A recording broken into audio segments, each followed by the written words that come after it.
Ucapan ilahi terhadap Ethiopia. Wahai negeri dengingan sayap di seberang sungai-sungai Ethiopia, yang mengirim duta-duta melalui laut dalam perahu-perahu pandan mengarungi permukaan air. Pergilah, hai utusan-utusan yang tangkas, kepada bangsa yang jangkung dan berkulit mengkilap, kepada kaum yang ditakuti dekat dan jauh, yakni bangsa yang berkekuatan ulet dan lalim, yang negerinya dilintasi sungai-sungai.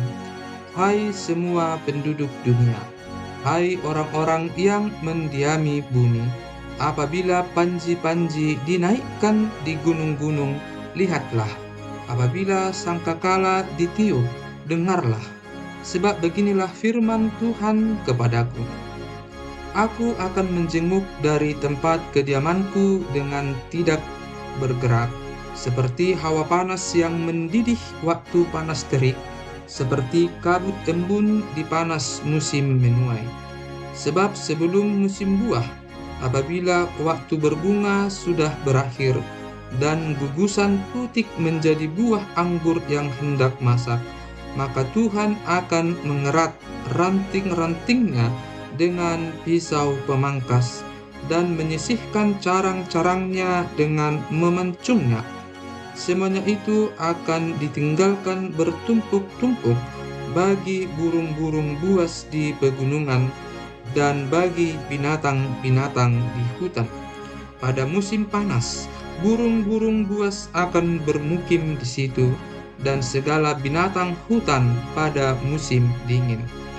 Pada waktu itu juga, persembahan akan disampaikan kepada Tuhan semesta alam dari kaum yang jangkung dan berkulit mengkilap, dan dari kaum yang ditakuti dekat dan jauh, yakni bangsa yang berkekuatan ulet dan lalim, yang negerinya dilintasi sungai-sungai, ke tempat nama Tuhan semesta alam, yaitu Gunung Sion. Ucapan ilahi terhadap Mesir. Ucapan ilahi terhadap Mesir. Lihat, Tuhan mengendarai awan yang cepat dan datang ke Mesir. Maka berhala-berhala Mesir gemetar di hadapannya, dan hati orang Mesir merana hancur dalam diri mereka. Aku akan menggerakkan orang Mesir melawan orang Mesir, supaya mereka berperang, setiap orang melawan saudaranya, dan setiap orang melawan temannya, kota melawan kota, kerajaan melawan kerajaan. Semangat orang Mesir menjadi hilang, dan rancangannya akan kukacaukan. Maka mereka akan meminta petunjuk kepada berhala-berhala, dan kepada tukang-tukang jampi, kepada arwah dan kepada roh-roh peramal.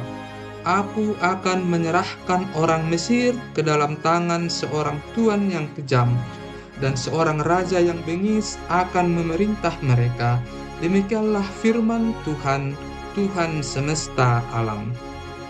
Air dari sungai Nil akan habis, dan sungai itu akan menjadi tohor dan kering, sehingga terusan-terusan akan berbau busuk, dan anak-anak sungai Nil akan menjadi dangkal dan tohor. Gelagah dan teberau akan mati rebah. Rumput di tepi sungai Nil dan seluruh tanah pesemaian pada sungai Nil akan menjadi kering ditiup angin dan tidak ada lagi. Para nelayan akan mengaduh dan berkabung, yaitu semua orang yang memancing di sungai Nil. Semua orang yang menjala di situ akan merana juga. Orang-orang yang mengolah lenan akan mendapat malu. Demikian juga tukang-tukang tenun kain putih. Mereka yang menenun akan remuk hatinya. Segala pekerjaan upahan akan bersedih hati. Para pembesar Zoan adalah orang-orang bodoh belaka. Para penasihat Firaun yang paling bijaksana memberi nasihat yang dungu. Bagaimanakah kamu dapat berkata kepada Firaun, Aku ini anak orang-orang bijaksana, anak raja-raja zaman purbakala. Di manakah orang-orang bijaksanamu? Biarlah mereka mengumumkan kepadamu, serta memberitahukan apa yang diputuskan Tuhan semesta alam tentang Mesir. Para pembesar Zoan bertindak tolol, para pembesar Memphis sudah berdaya. Para pemuka suku-suku mereka telah memusingkan Mesir. Tuhan telah mencurahkan di antara mereka suatu roh kekacauan, dan mereka memusingkan Mesir dalam segala usahanya, sehingga seperti seorang mabuk yang pusing waktu muntah-muntah, dan tidak ada usaha Mesir yang akan berhasil, yang dilakukan oleh pemimpin dan pengikut, oleh pemuka dan orang biasa. Pada waktu itu, orang-orang Mesir akan seperti orang-orang perempuan. Mereka akan gemetar dan terkejut terhadap tangan Tuhan semesta alam yang diacungkannya kepada mereka. Maka tanah Yehuda akan menimbulkan kegemparan di antara orang Mesir, dan siapapun yang teringat kepadanya akan terkejut mendengar keputusan Tuhan semesta alam yang diambilnya mengenai mereka. Pada waktu itu, akan ada 5 kota di tanah Mesir yang berbicara bahasa Kanaan, dan yang bersumpah demi Tuhan semesta alam. Satu di antaranya akan disebutkan Ir Heres. Pada waktu itu, akan ada misbah bagi Tuhan di tengah-tengah tanah Mesir, dan tugu peringatan bagi Tuhan pada perbatasannya. Itu akan menjadi tanda kesaksian bagi Tuhan semesta alam di tanah Mesir. Apabila mereka berseru kepada Tuhan oleh karena orang-orang penindas, maka Ia akan mengirim seorang juru selamat kepada mereka yang akan berjuang dan akan melepaskan mereka. Tuhan akan menyatakan diri kepada orang Mesir, dan orang Mesir akan mengenal Tuhan pada waktu itu. Mereka akan beribadah dengan korban sembelihan dan korban sajian, dan mereka akan bernazar kepada Tuhan serta membayar nazar itu. Tuhan akan menghajar orang Mesir, akan menghajar dan menyembuhkan, dan mereka akan berbalik kepada Tuhan, dan Ia akan mengabulkan doa mereka serta menyembuhkan mereka. Pada waktu itu, akan ada jalan raya dari Mesir ke Asyur, sehingga orang Asyur dapat masuk ke Mesir, dan orang Mesir ke Asyur, dan Mesir akan beribadah bersama-sama Asyur. Pada waktu itu, Israel akan menjadi yang ketiga di samping Mesir dan di samping Asyur, suatu berkat di atas bumi yang diberkati oleh Tuhan semesta alam dengan berfirman, "Diberkatilah Mesir, umatku, dan Asyur, buatan tanganku, dan Israel, milik pusakaku." Ucapan ilahi terhadap Mesir dan Ethiopia. Pada tahun ketika panglima yang dikirim oleh Sargon, Raja Asyur, tiba di Asdod, lalu memerangi dan merebutnya.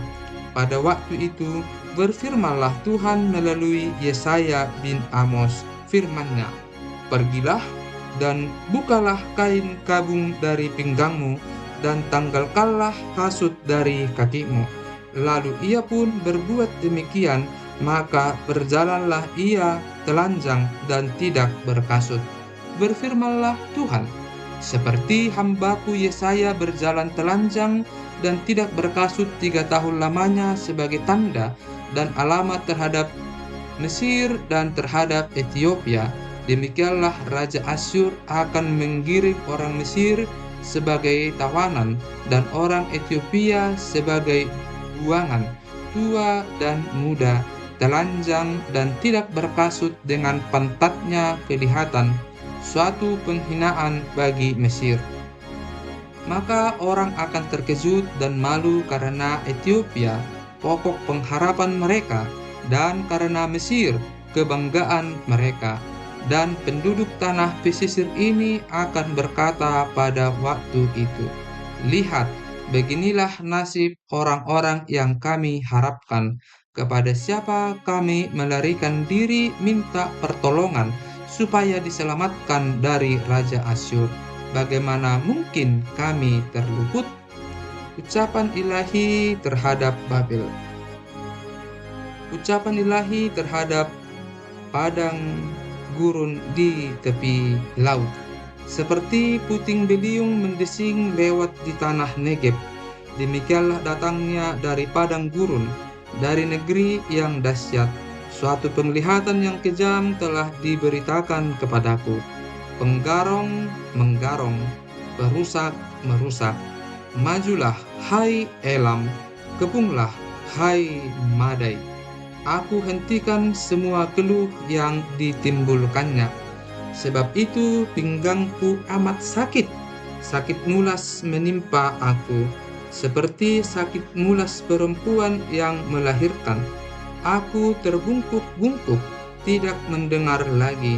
Aku terkejut, tidak melihat lagi. Hatiku gelisah, kekejutan meliputi aku. Malam hari yang selalu kerundukan itu sekarang menggentarkan aku. Orang sibuk menyajikan hidangan, mengatur tempat-tempat duduk, makan, minum. Tiba-tiba kedengaran, "Hai para panglima, siaplah tempur, minyakilah perisai. Sebab beginilah firman Tuhan kepadaku. Pergilah, tempatkanlah seorang peninjau dan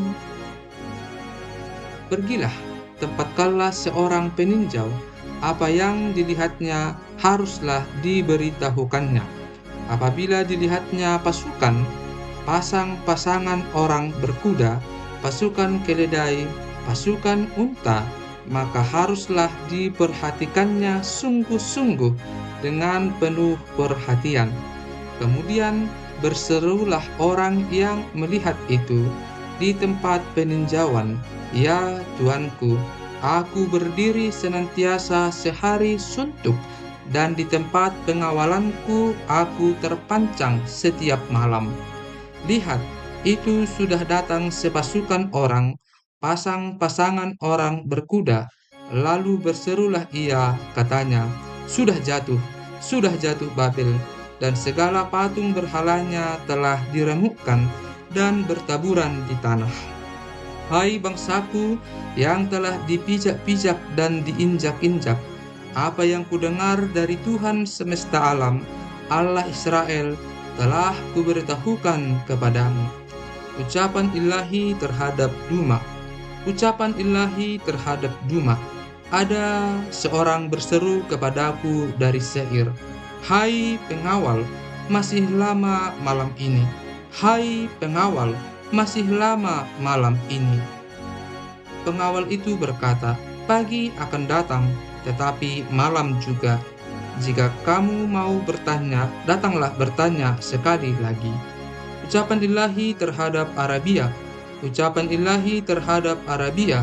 Di belukar di Arabia kamu akan bermalam, hai kapilah-kapilah orang Dedan. Hai penduduk tanah Tema, keluarlah, bawalah air kepada orang yang haus.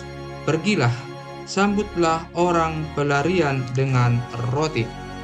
Sebab mereka melarikan diri terhadap pedang, ya terhadap pedang yang terhunus, terhadap busur yang dilentur, dan terhadap kehebatan peperangan. Sebab beginilah firman Tuhan kepadaku, dalam setahun lagi, menurut masa kerja prajurit upahan, maka segala kemuliaan Kedar akan habis. Dan dari pemanah-pemanah yang gagah perkasa dari Bani Kedar akan tinggal sejumlah kecil saja, sebab Tuhan Allah Israel telah mengatakannya. Kelancangan penduduk Yerusalem. Ucapan ilahi terhadap lembah penglihatan. Ada apa gerangan, maka semua pendudukmu naik ke sotoh-sotoh rumah, hai kota yang bersorak riuh dan ribut gembira, hai negeri yang beria-ria. Orang-orangmu yang mati terbunuh, bukanlah terbunuh oleh pedang, dan bukanlah gugur dalam peperangan. Semua panglimamu sama-sama melarikan diri. Mereka tertawan tanpa tembakan panah. Semua orang-orang kuatmu sama-sama tertawan, biarpun mereka sudah lari jauh-jauh. Sebab itu aku berkata, buanglah mukamu terhadap aku, biarkanlah aku menangis dalam kepahitan.